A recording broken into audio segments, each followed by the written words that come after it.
saya kalau biasanya seorang ilmuwan atau apa namanya kalau itu sains gitu agak saintis. saintis. Kalau manusia sadar atas realitas kekekalan, kalau ada kekekalan setelah kematian pasti ia akan takut dan gentar. Hidup ini adalah pertarungan. Kalau kita menang, P3. Kalau kita kalah, ya neraka. Matius 10 ayat 28 kita buka dulu. Gila Matthew. Ya, teman-teman. Ya. Nih, Matius 16 ayat 26. Apa gunanya seorang memperoleh seluruh dunia tapi kehilangan nyawanya? Dan apakah yang dapat diberikannya sebagai ganti nyawanya? Nyawa itu suke. Artinya jiwa. Kalau jiwa seseorang nggak berkenan di hadapan Tuhan, jiwa tersebut bisa menuju kebinasaan. Kebinasaan itu artinya keterpisahan dari Tuhan. Dan sekian, terima kasih. Oke, berarti kita nunjuk lagi buat minggu depan. Nah, inilah Tetap rahasia. Bawa apa yang Android? Satunya lagi. Enggak yang kan sekarang yang Android.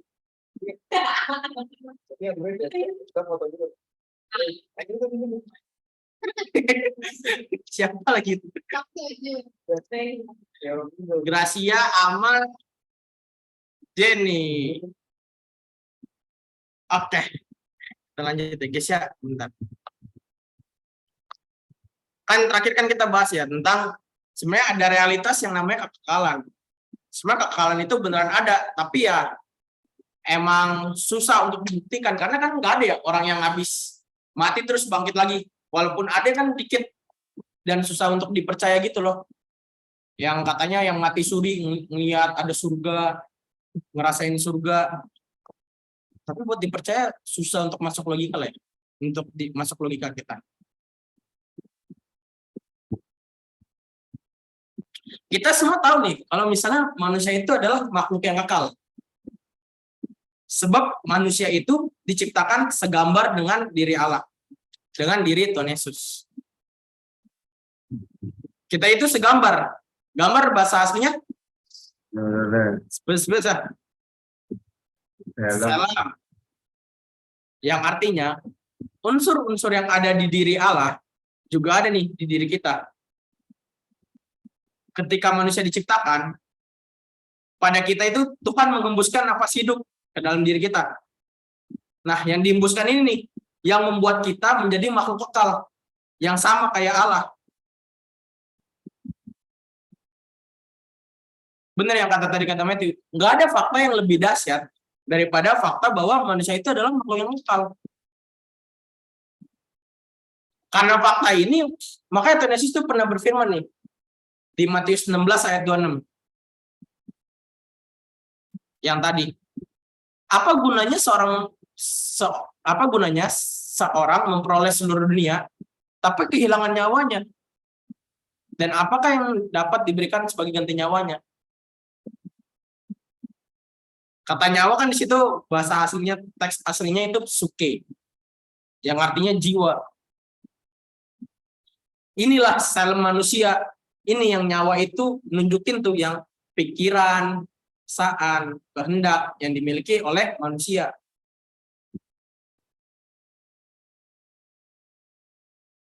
Orang yang nggak menyayangkan nyawanya atau jiwanya, dia akan kehilangan kesempatan untuk bisa nikmatin dan ngembangin jiwanya di LB3 nanti.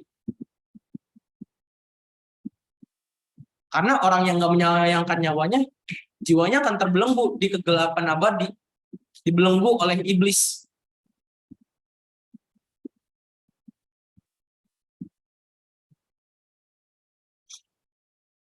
Saat nanti kita mati, kalau misalnya orang yang nggak menyayangkan nyawanya itu, nanti tuh pas penghakiman, kalau nggak dilanjutin di LB3 ya nanti dibuang ke dunia ini, yang nanti dibilang nanti akan jadi lautan api.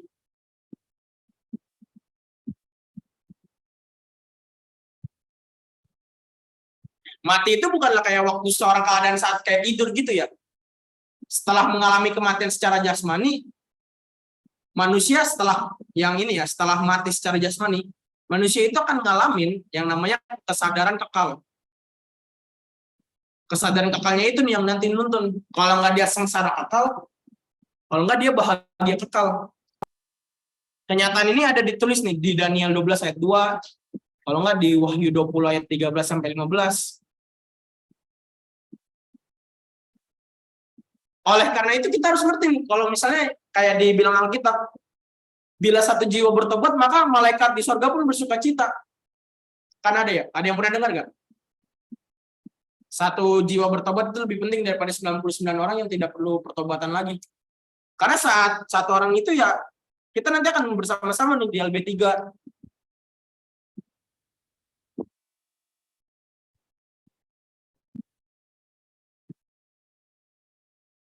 Dengan keberadaan manusia, dengan keberadaan kita, yang disebut makhluk kekal, kita ini manusia, jadi punya nih tanggung jawab untuk atas pilihan-pilihan apa yang kita ambil, dan keputusan-keputusan apa yang kita ambil di hidup ini. Karena kehidupan ini benar-benar sebuah keadaan yang beresiko tinggi. Dibilang kayak tadi Matthew bilang pertaruhan. Sebenarnya ini bukan bertaruh juga sih, bukan gambling.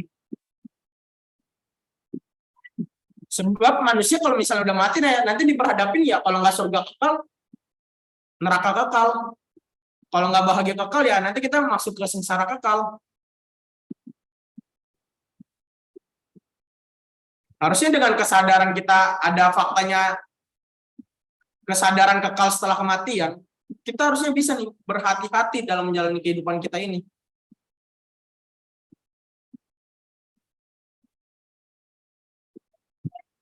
Dulu kalau kata Kak Obed ya, kalau misalnya yang pokoknya kalau Kak Obed ngebahas tentang akhir zaman, hiduplah hari ini seakan-akan besok tuh udah kiamat, gak ada apa-apa lagi.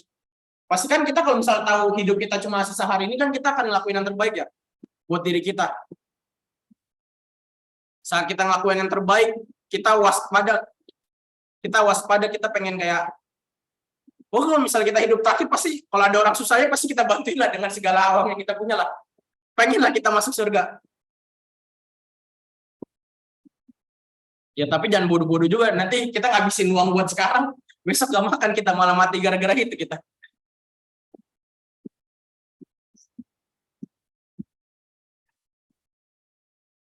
Kehidupan kita di bumi ini bukanlah sebuah gambling. Seperti judi yang sifatnya itu spekulatif atau untung-untungan.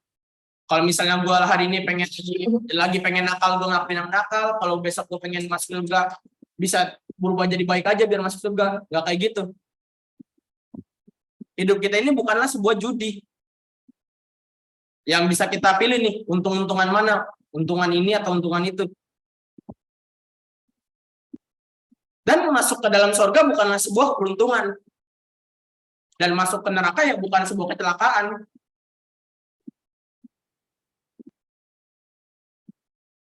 Karena masuk ke neraka atau surga itu semua gara-gara hasil dari apa yang telah kita pilih saat kita hidup di bumi ini.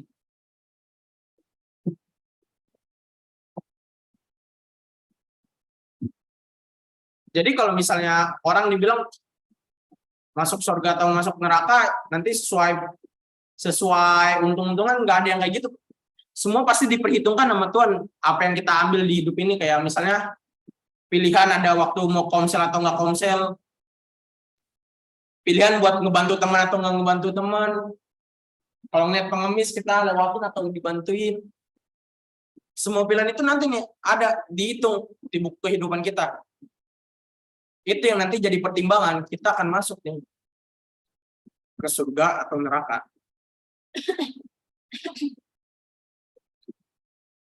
Sebenarnya serem sih ngomongin surga atau neraka buat yang masih SMA kayak gini. Gue dulu pas SMA dengerin surga neraka, dengerin COVID kayak ribet juga, susah buat. COVID bilang kita harus hidup seakan-akan hari ini hari terakhir ya. Susah juga kalau misalnya mau hidup kayak gitu terus ya tiap hari ya. Tapi ya mau nggak mau ya surga neraka ini beneran realitas yang ada, yang nggak bisa kita pungkiri. Kan kayak ada alien atau enggak kan kita itu masih bisa kita pungkirin ya. Mau ada juga kayak nggak ngaruh juga ke iman kita. Tapi masalahnya yang surga neraka ini beneran ada di realitasnya.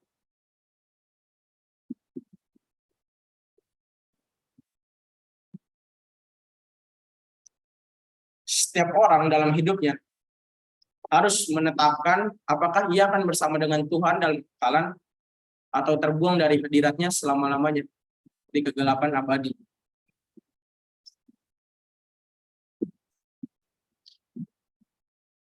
Karena untuk masuk ke surga itu bukan cuma bisa kayak 1 hari 2 hari kita full penyembahan, berbuat baik. Pasti kan Tuhan memperhitungkan juga ya, 15 tahun hidup yang kemarin tuh lu ngapain aja. Kalau misalnya gue Tuhan terus ngeliat Jenny, wah 2 hari terakhir dia baik banget, dia ngebantuin semua orang, dia sering berdoa, penyembahan. Tapi pas kalau Tuhan kan adil ya, tapi kalau misalnya kita ngeliat 15 tahun hidup Jenny sebelum 2 hari itu yang baik, ngeliat Jenny yang kayak gini, kayak gitu, kan juga ada pertimbangan untuk mau dilanjutin kan di surga. Enggak lah, tapi Jenny dari SD lah. Gila. Kalau kata Kais, Jenny sama Putri, sama Andres nggak mungkin nggak jadi orang. Ya, karena Karena emang jadi orang. Karena emang udah orang.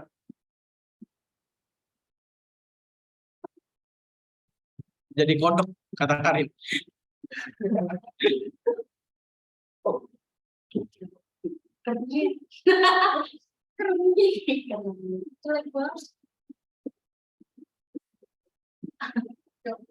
Setiap orang harus nentuin tuh.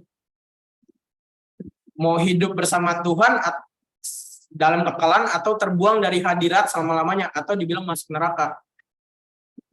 Kan yang kayak kita tahu ya, neraka adalah keadaan terpisah sama Tuhan selama-lamanya.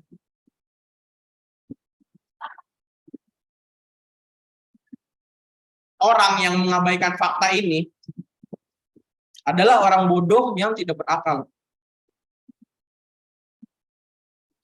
Sesungguhnya sejak hidup di dunia ini kita udah nampak nih gejala-gejala seseorang akan beroleh hidup kemuliaan yang kekal atau kehinaan yang kekal.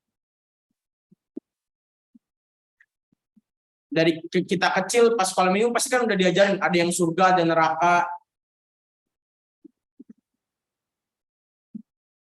Dari keputusan, pilihan, dan tindakan hidup seseorang nampak apakah ia akan menuju ke kerajaan terang atau kerajaan kegelapan yang kekal.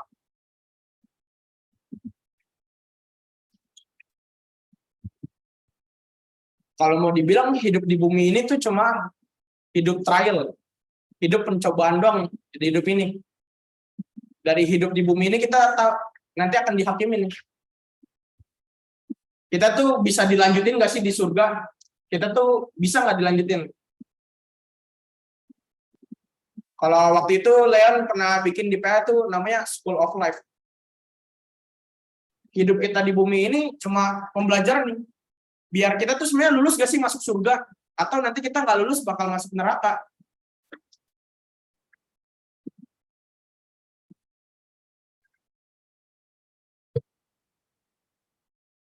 Hidup di bumi ini adalah hidup yang kekal.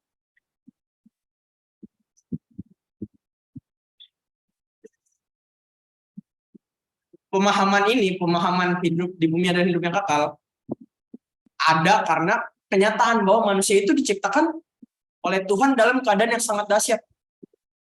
Kedahsyatan manusia itu, manusia diciptain segambar.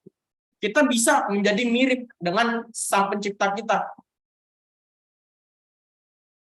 Kita tuh mirip dengan Tuhan, tapi yang bedanya aja kita keserupaan kita tuh nggak sama kayak Tuhan sekarang. Demut kita itu masih kurang.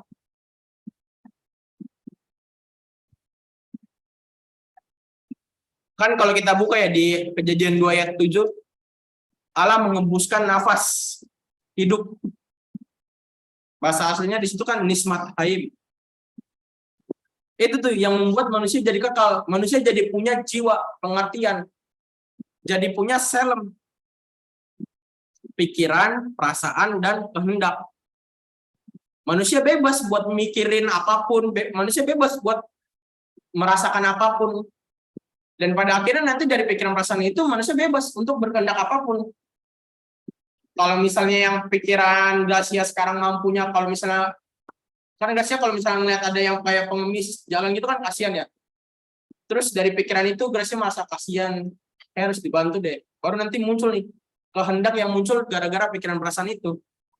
Itu baru kehendak yang Gracia bentuk dari selama ini hidup. Dari kehendak-kehendak itu, Gracia jadi punya nih nilai-nilai atau keserupaan atau demut yang dibangun sama Gracia dari kecil. Nah, dari keserupaan-keserupaan ini yang nanti akan menjadi bahan pertimbangan akan dilanjutkannya kita atau enggak.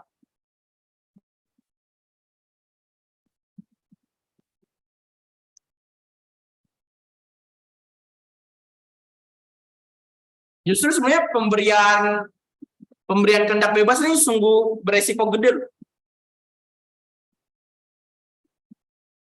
Karena ada yang namanya kehendak bebas ini kita jadi nggak pasti bisa masuk surga. Karena kita bisa masuk neraka karena kehendak bebas ini. Tapi kehendak bebas ini yang membuat kita tuh nggak jadi kayak robot. Kayak gue ngebuat, misalnya gue buat laptop, terus gue setting emang buat ngelakuin hal yang gue mau. Tapi kan nanti kalau misalnya gue mau ngobrol sama laptop ini kan pasti laptop ini jawabnya sesuai yang gue mau ya, bukan sesuai apa yang dia pikirkan sendiri. Jadi nggak seru gitu, nggak ada yang namanya dinamika ngobrolnya gitu. Kalau gue ngobrol sama sim yang gue udah tahu jawabannya bakal apa kan bosen ya lama-lama ya. Mungkin awal-awal seneng kayak halo, hai, terus nanti lama-lama ulang lagi ini pertanyaannya ini lagi. Tapi gue pernah lumayan hal bodoh itu sim itu. Ya, Chat GPT zaman dulu. Ya. Aku juga seru. Ih, orang-orang nggak punya temen. Siapa? Si Karin. Dulu sih gue nggak punya temen ya, makanya gue main itu ya. Enggak bahagia.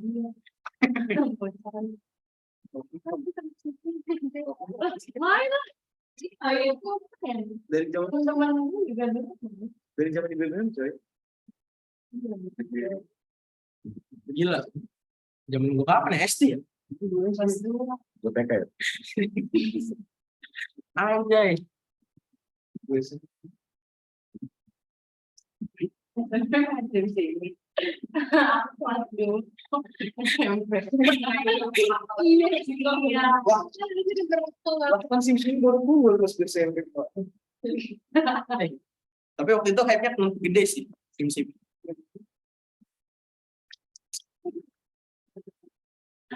Lanjut.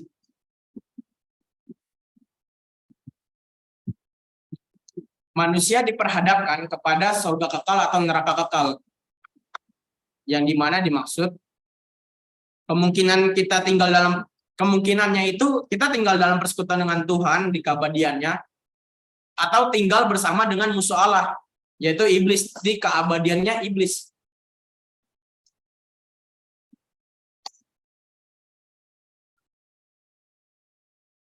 Manusia itu diperhadapkan dengan kemungkinan kebahagiaan yang tidak terbatas, tak terbayangkan, atau siksaan yang nggak terbatas atau nggak terbayangkan.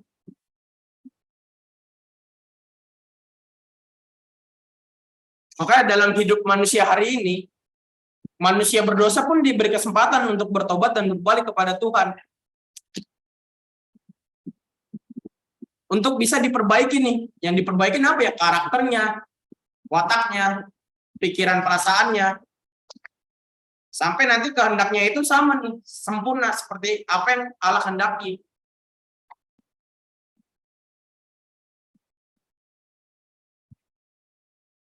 Kalau manusia menolak pertobatan itu, kalau manusia menolak keselamatan Tuhan, Kan keselamatan dalam Tuhan kan kembalinya rancangan manusia kepada rancangan awalnya. Kembalinya manusia ke rancangan awal. Rancangannya awalnya apa? Melakukan kehendak Bapa. Nah, saat manusia menolak untuk bertobat, dia tuh akan jadi rusak tidak terbatas.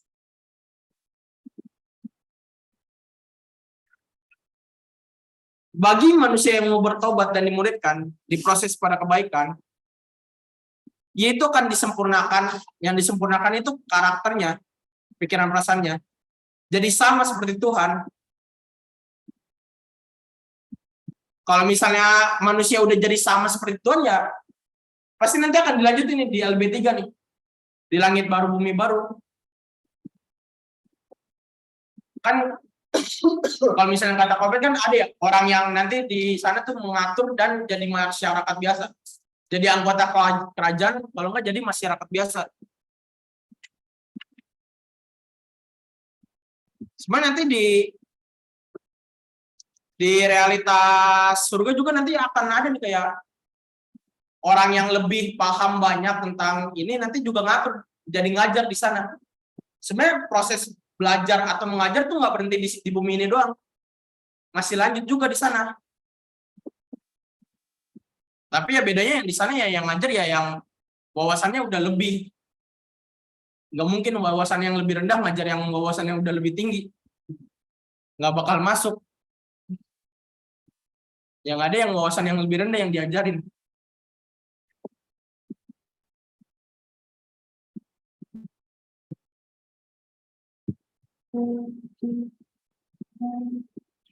Hidup kita sebagai manusia pokoknya sebuah resiko yang tinggi. Kalau misalnya kita hari ini milih untuk berbuat baik, ya nanti kita dapat masuk surga, kekekalan yang ya sebagaimana yang kita bayangin surga lah ya.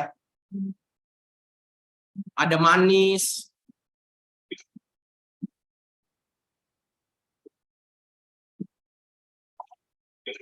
sebenarnya kalau misalnya kita sadarin luar biasanya hidup ini, kita nggak bisa nih hidup sembarangan lagi. Sebenarnya gue bingung sih jujur mau bahasain ini kayak gimana. Kalau misalnya gue merasa ini terlalu berat sih untuk kalian. Gue dulu pas SMA dengerin aja kayak gila, ngajarin anak SMA kayak gini kayak ngejeblosin gitu loh.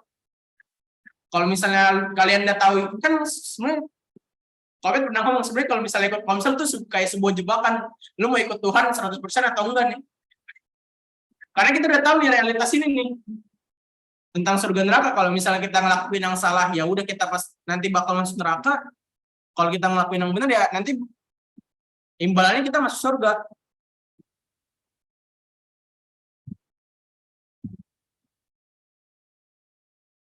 Sebenarnya ya agak berat sih kalau ngebahas ini. Gue juga bingung. Pas kemarin mau buat bahan kayak gimana ya bahasainnya biar enak ya. Bahas surga neraka. Pusing juga kalau. Tapi kalau misalnya kita kan kita sekarang dipercayain Genopis ya, teman-teman yang mau belajar di sini. Dengan pertemanan kita ini ya, walaupun susah untuk bisa sempurna, tapi perlahan-lahan aja kita bentuk kebiasaan kita. Mungkin kayak misalnya kan Jenny Putri Gracia kan ada ini ya grup yang Geno Girls eksklusif. Apa-apa. Itu ya Geno gue cukup.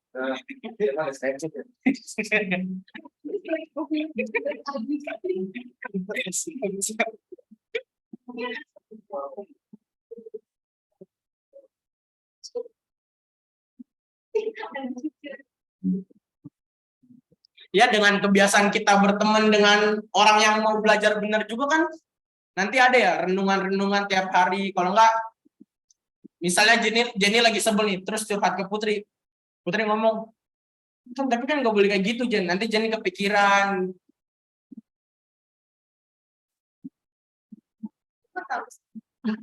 Harus sebel lagi nih. Harusnya tuh lebih marahin lagi. Iya. Pokoknya dengan pertemanan-pertemanan yang kayak gini nih.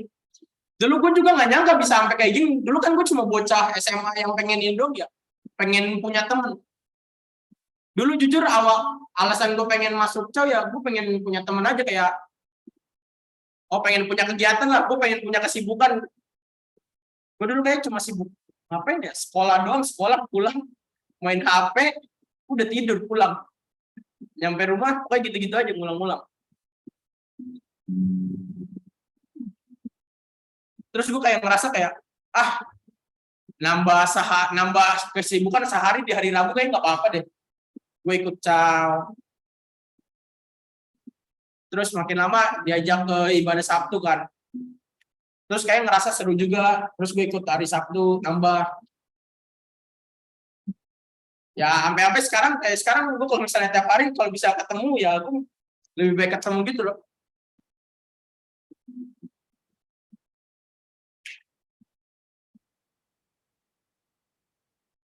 Karena ya kalau misalnya kalau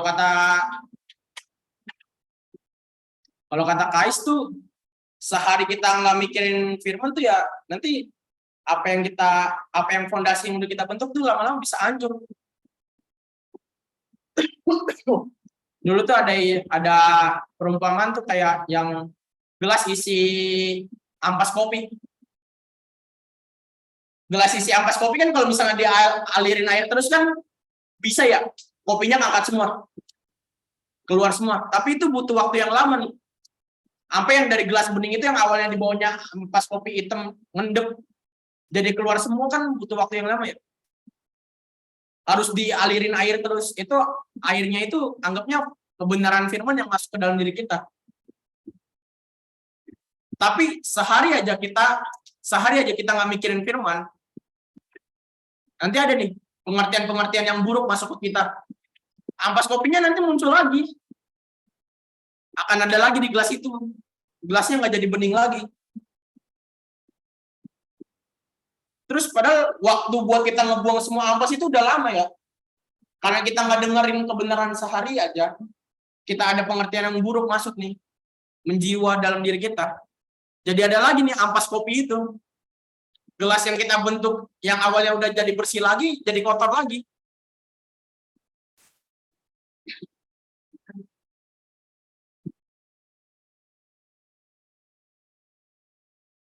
Nyadarin hal ini tuh maka orang percaya nggak bisa nih. Nggak bisa untuk memperlakukan hidupnya secara sembrono atau ceroboh. Kalau misalnya kayak kan pasti di sini pernah ya waktunya kayak ngerasa lagi down, semangatnya lagi nggak ada. Kalau gue sih dulu gue cerita sih ke Dimas sama Kizia kayak kayak gue lagi down deh hari ini deh. Walaupun itu agak geli ya untuk seorang cowok cerita. Tapi kalau misalnya gue nggak ngelakuin itu ya nanti yang ada ya gue main sama teman-teman gue yang nggak benar. Nanti gue malah kabur. Kalau gue nggak lakukan hal-hal yang kayak gitu ya, yang ada nanti gue hilang. Buat apa gue bangun kebiasaan gue yang kayak gini sekarang?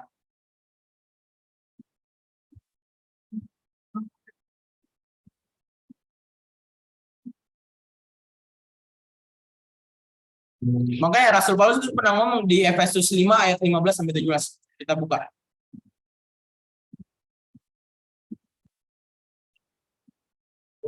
Efesus 5 ayat 15 sampai 17. Ini pasti sering lah, teman.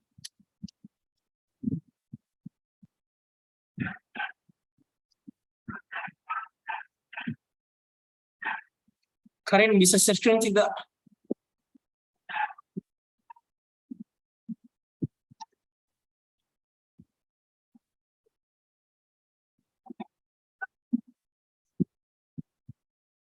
Lima ayat 15 sampai 17.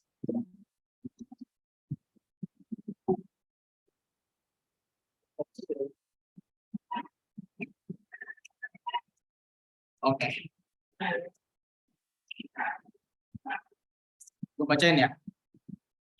Karena itu, perhatikanlah dengan saksama. Bagaimana kamu hidup.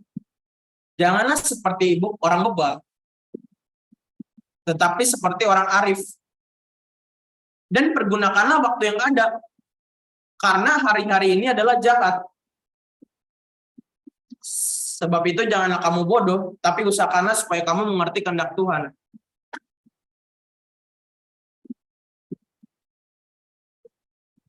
Ini bocah ngapain sih? Yes,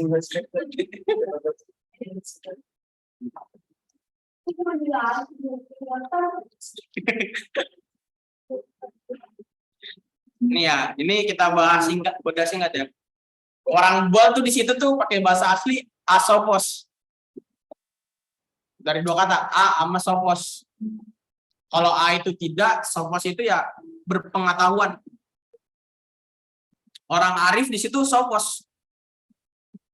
Pinter karena ngerti, pinter karena belajar, tahu karena belajar.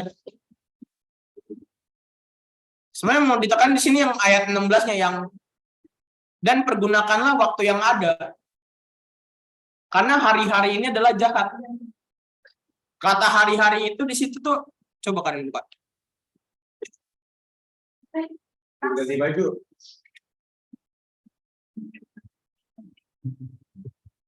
Hemera. Sebenarnya hari-hari ini tuh di sini tuh bukan kayak hari-hari kayak dimaksud sebagai hari, tapi itu adalah semangat zaman. Jadi kalau misalnya balik Karin.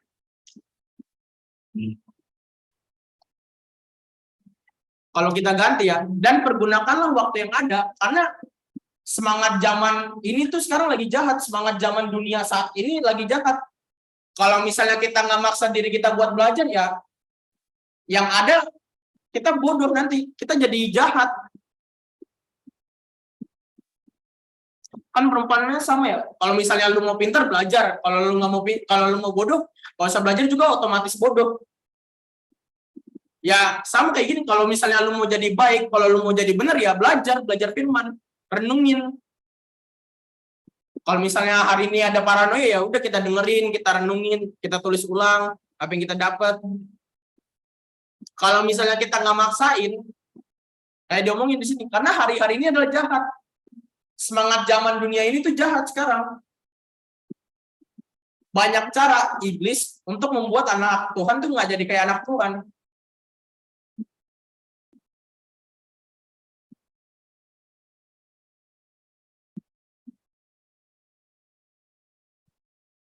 Sebab itu janganlah kamu bodoh. Jangan kita terbuai nih dengan hari-hari kita. Mungkin di sekolah aja kita diem-dieman aja.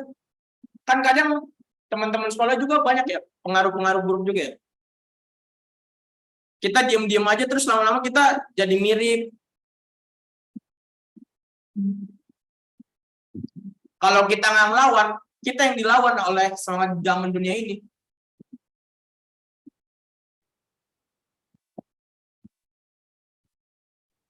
Makanya kan itu ditulis, perhatikanlah dengan seksama bagaimana kamu hidup. Bagaimana sih kebiasaan kita berperilaku di hidup kita hari ini? Tuhan tuh menghendaki agar orang percaya menghargai hidup ini dengan cara hidup sesuai dengan kehendak Tuhan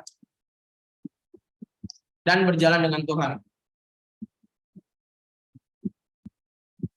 Kalau kita bingung ya ada Alkitab, ada Injil, cara hidup Tuhan, ada komsel, ada paranoia, ada ibadah di Sabtu.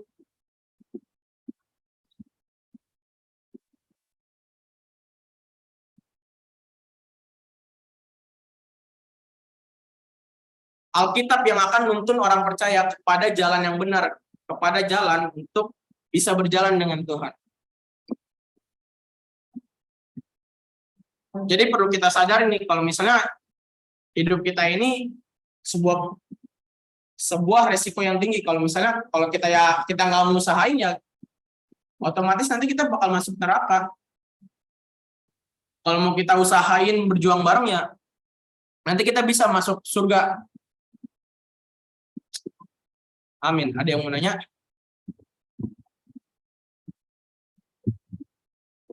Kalau bingung nanya ya guys.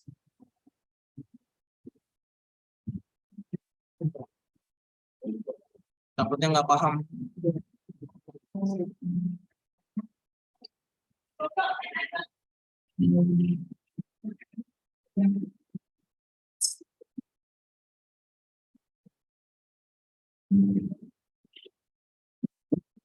Kalau nggak ada yang mau nanya, kita mau nyanyi lagu yang tadi aja, yang tempat nyaman.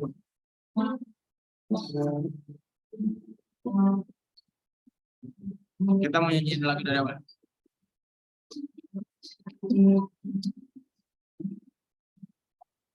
Ya.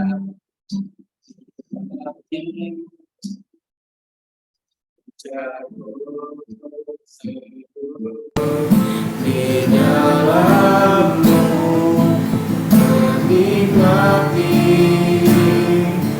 hadiratmu, oh Bapa. Ajarku tunduk kepadamu. Ajarku tunduk kepadamu. Ajarku siap diajarmu, mengikuti rencanamu, oh tak ada lagi, tak ada lagi yang ku pertahankan, tak lagi yang ku genggam, hanya Engkau Tuhan yang ingin ku miliki.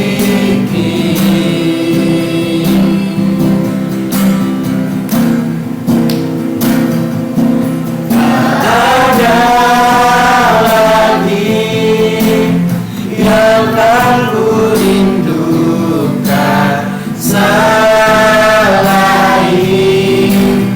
berjalan bersamamu, Roh Kudus. Kau tempat nyamanku. Kita mau nyanyi lagu ini lagi dari awal. Kita bawa lagu ini kayak sebagai doa kita ke Tuhan.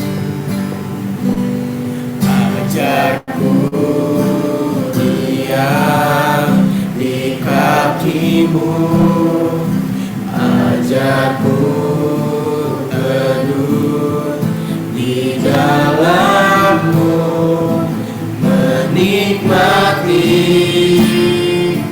hadiratmu, oh Bapa.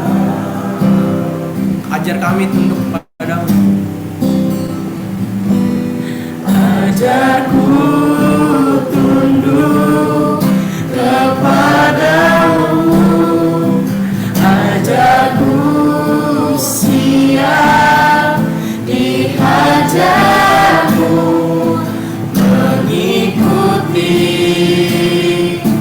rencanamu, oh tak ada lagi, tak ada lagi yang ku pertahankan, tak lagi yang ku genggam, hanya Engkau Tuhan yang ingin ku miliki. Tak ada lagi,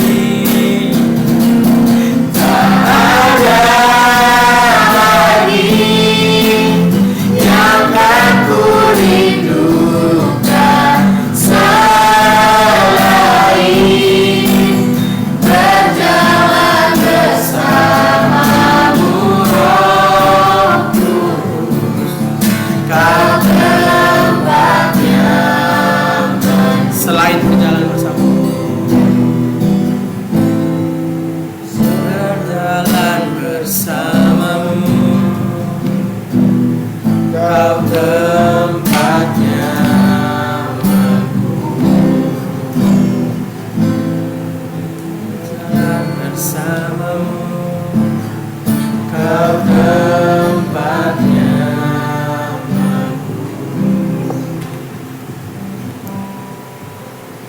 Kita ambil saat teduh kita dulu. Kita mau berdoa kepada Tuhan.